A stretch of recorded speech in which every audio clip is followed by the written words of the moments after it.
This is you. Now, you're probably wondering how you ended up here. Well, let me tell you. There were over 30 countries involved in World War I, but you're born in the United States. Your childhood takes place in the early 1900s. Being a kid back then looked a lot different than it does now. It was common for children as young as 5 or 6 to work in factories, farms, or in mines to help support the family. A lot of families back then couldn't afford to feed or have clothes for their children without additional income. Children were perfect to work in places like these because they were small and could fit into places adults couldn't. Plus, children got paid less, so of course owners of these companies loved to hire children. I mean, what rich guy doesn't want cheap labor? By the time you reached 18, you finally reached the age where you were able to join the army. It was 1914 and you were one of the total 4.8 million United States soldiers that served in World War I. To enter the war, you had to be at least 18 years old and have your parents' consent. But it's believed that up to hundreds of thousands of US soldiers lied about their age to be able to fight for their country.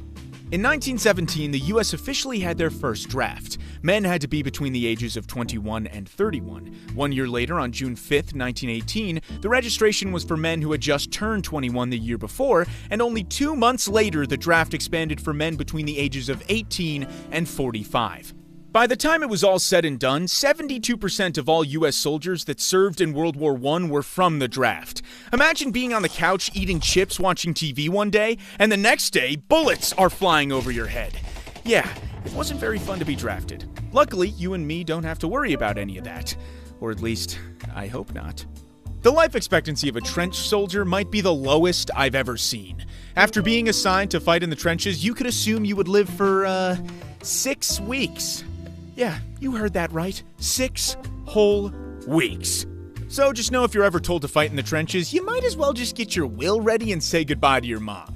In World War I, somewhere between 15 to 22 million people died, and the US alone lost over 116,000.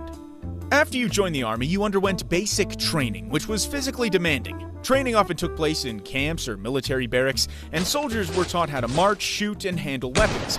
But trust me, none of what you were training for right now would prepare you for the trenches. Some of the weapons you learned how to use were the Springfield M1903 rifle, the M1917 Browning machine gun, the Model 1897 pump-action shotgun, and the M1917 grenade, which was a lemon-shaped hand grenade that exploded about 4 to 5 seconds after the pin was pulled. It was designed for use in close combat and was used to clear enemies out of trenches or bunkers. Just remember that after you pull the pin, you better throw that thing quickly or you're turning into 1,000 tiny human pieces. You also had artillery weapons to learn how to use and deal with. These big guys were one of the most devastating weapons used in World War I. The M1917 75mm field gun and the M1980 155mm howitzer. I mean, I don't have much to say about these things. Look at them. No one stood a chance. The world's first ever operational tank was also made during World War I. It was a revolutionary weapon designed to break through trench warfare. Everybody was too busy fighting in the trenches, you wouldn't move, so the tank had to be created to make any sort of progress. These early tanks were heavily armored and armed with machine guns, and they could cross difficult terrain like barbed wire, mud, and shell craters. But by far the worst thing you had to learn how to use was a gas mask. Chemical warfare, mainly the use of mustard gas and chlorine gas, became the worst part of World War I. Hold on one second, let me just put my mask on real quick. Oh, there we go. Sorry. The gas mask was developed to protect soldiers from chemical agents. It was made of rubberized cloth with a filter and was issued to troops in the event of gas attacks. While it was not perfect, it did help reduce casualties caused by gas warfare. The widespread use of poison gas during World War I led to the international ban on its use in warfare, the use of asphyxiating, poisonous, or other gases in war, essentially banning gas as a weapon due to the horrors experienced in World War I. But unfortunately for you, you're still in the middle of World War I, and your country needs you, so go get 'em, champ. Most of the soldiers being sent out to the trenches were between 18 to 25. And remember, a lot of these guys were probably younger, lying about their age. By the time you arrive at the front, you are thrust into a world of mud, disease, and death. The trenches, often dug into the ground to provide some form of protection from enemy fire, were overcrowded, filthy, and poorly equipped. There was little space to move, sleep, or even breathe without the stench of decay and the constant threat of death. Trenches were often flooded with rainwater. Soldiers could stand in water up to their knees, leading to trench foot. And if you don't know what trench foot is, trust me, don't look it up. Just take my word for it that it's not pretty. Rats, fleas, lice, and other vermin were basically your roommates. Soldiers lived among them, and rats often fed on the bodies of the dead. The battlefield was covered with the bodies of the dead, both your own soldiers and enemies. Clean water, food, and supplies were rare to come by. Soldiers often went without proper hygiene for weeks. You probably weren't brushing your teeth, you couldn't shower very often, if any at all, and you definitely didn't have any deodorant. I don't know if I'd rather smell all these guys in the trench or be one of the dead bodies on the ground right there. Either way, I'm just glad I'm not you. You face the constant threat of enemy fire, artillery shelling, and gas attacks. The trenches were often extremely close to the enemy lines, and snipers would target anyone who exposed themselves outside of their trenches. This led to what is known as shell shock, now known as PTSD, causing mental and emotional breakdowns. This is one of the most famous images that showcases just how bad shell shock really affected these soldiers, which included symptoms like uncontrollable shaking, disorientation, and mental breakdowns. I mean, you're tired, cold, and have bullets and mortars flying at you. I think I would go crazy too. And if you thought it couldn't get worse, well, you'd be wrong. One of the most horrific parts of trench warfare was leaving the safety of the trenches and being forced to attack the enemy. Soldiers would charge over the top of the trenches, running into open fields known as no man's land, exposed to machine gun fire, artillery, and barbed wire. The over-the-top attack was a way to break through the enemy's defenses and advance, but it was basically a death sentence. The main point of these attacks was to capture enemy trenches and move the front line forward. The idea was to overwhelm your enemies with all of you running over at once. But as you can probably guess, it didn't work very often. And not only did it not work, but also most of the soldiers going over the top would die. You were exposed to heavy machine gun fire, artillery bombardments, and snipers as they ran across no man's land. Even if soldiers were able to reach the enemy trenches and weren't mowed down, even more would die in the trenches in hand-to-hand combat or just captured and tortured. No soldier actually wanted to go over the top. They were forced to, and soldiers had shell shock just thinking about going out in the open in no man's land to basically die. The psychological effect of knowing you eventually had to go over the top to your death definitely didn't help you sleep at night. And I haven't even gotten into how bad chemical weapons really were. Germans first released a chlorine gas that created a yellow-green cloud that swept across the battlefield in 1914. Over time, other chemicals were developed and used, including phosgene gas and mustard gas.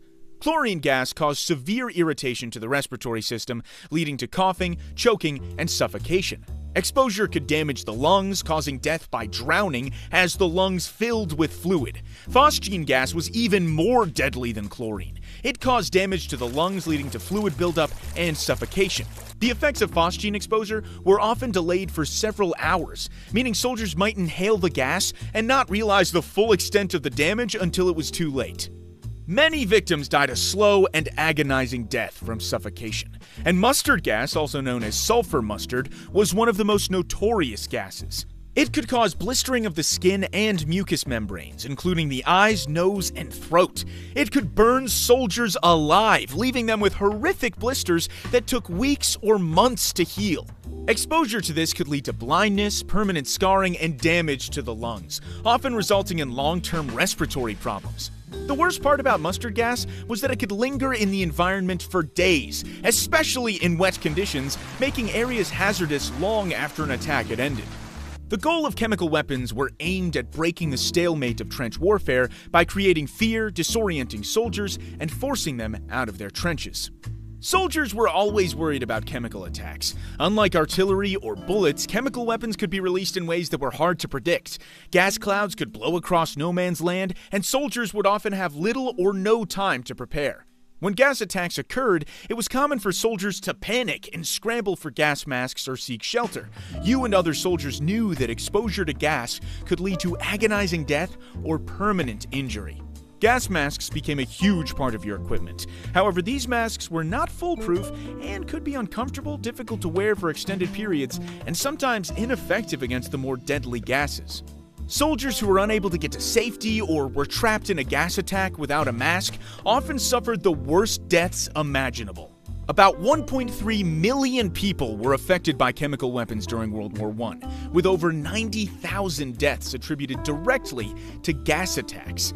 Although the number of chemical weapons deaths was far lower than the deaths caused by artillery or gunfire, the suffering they caused was unlike any other weapon used at the time. The likelihood you survived was pretty low. Like I said earlier, the life expectancy of a trench soldier in World War I was about 6 weeks. But if you somehow survived, life wasn't getting much better for you. I mean, just look at this poor guy before and after war.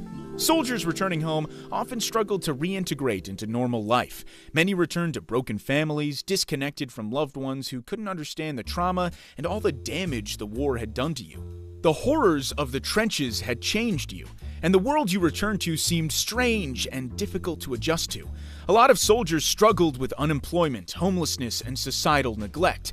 Not to mention your body was destroyed. You had scars, lost limbs, or permanent damage from the trenches and gas. You could be blind, have breathing problems, or even trench foot. So even though you didn't die in the war, it wouldn't take long after for those injuries to finally take you down. It honestly might have been better if you just died during the first day of the war instead of going through all that. But unfortunately for you, you were born as a World War I trench soldier. So, good luck.